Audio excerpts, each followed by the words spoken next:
In May, she was fired for organizing workers at the plant. Undeterred, she began advocating for workers trying to form an autonomous trade union at Jasic International, a welding machinery exporter in nearby Shenzhen. Shen is part of a cohort of activists across China who have been supporting and publicizing worker protests and detentions at a time of slowing economic growth. The activists include students and recent graduates, as well as retired factory workers and Communist Party members.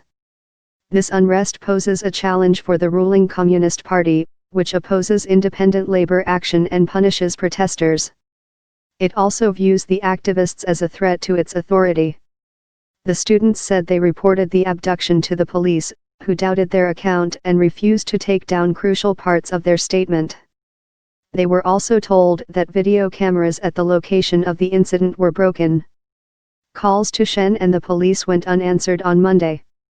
Local police said on their official social media account Monday that they had been in contact with Shen's parents. Worker protests at the Jasic factory broke out in early July after 7 workers attempting to form a union and elect their own leaders were laid off. On July 27, after 2 weeks of protests, the police detained 29 people, including laid-off workers, their families, and supporters. Hundreds of Chinese university students penned open letters on social media in support of the workers, and around 20 traveled to Shenzhen, in Guangdong province. Unions in China have to register with the official All China Federation of Trade Unions. Rights groups, however, say the federation is often more responsive to the demands of management than workers. On August 6, around 50 student activists and supporters of the Jasic workers protested outside the police station where the workers were detained in Shenzhen. Lots of fellow students say, "This incident is about workers, what does this have to do with students? I'll tell them one thing, today's students are tomorrow's workers," said Uxin, 22, a recent graduate of Peking University, in a video from the protest she shared online.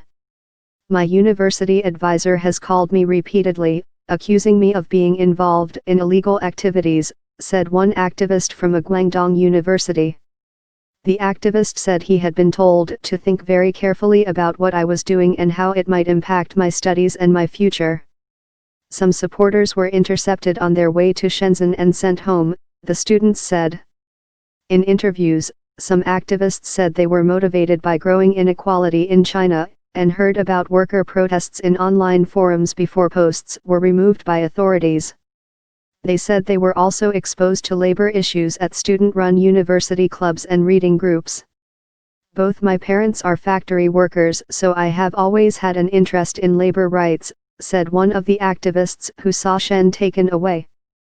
The students often speak the same language of Marxist theory and egalitarianism used by the Communist Party, yet have found themselves at odds with the authorities. Last November, a Peking University graduate, Zhang Yunfan, was detained in Guangzhou after founding a reading group focused on improving the plight of factory workers.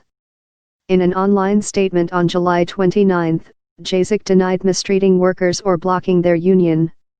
It said it fired some workers in accordance with the law and that a union was being established. Jasic did not respond to a faxed request for further comment. Shenzhen police said a group of former Jasic workers who illegally entered the factory were being held for investigation. The Shenzhen Ministry of Public Security and the detention center where the workers are being held did not respond to faxed requests for comment. Activists harassed the authorities have been keeping close tabs on the factory workers, students, and other supporters, according to interviews and eyewitness accounts. The students, who are renting accommodation near the Jasic factory, say they have had to move 3 times, as police pressure landlords to evict them. China does not publish official statistics on numbers of worker protests and strikes. Dire conditions. Former workers at Jasic, which employs more than 1,000 people, say conditions in the company's factory are dire. "Sometimes we would work for 1 month straight without any time off," said Wang Lanfan, 25, a former Jasic employee who was detained for protesting. "They wouldn't let us freely quit and they even watched us go to the toilet." She added, "I've worked at a lot of factories and none were as bad as Jasic." Jeffrey Crothall, communications director at the Hong Kong-based China Labor Bulletin, said the protests could resonate at other factories. "It certainly has the potential to be replicated if the workers from another factory are similarly motivated and well organized," he said.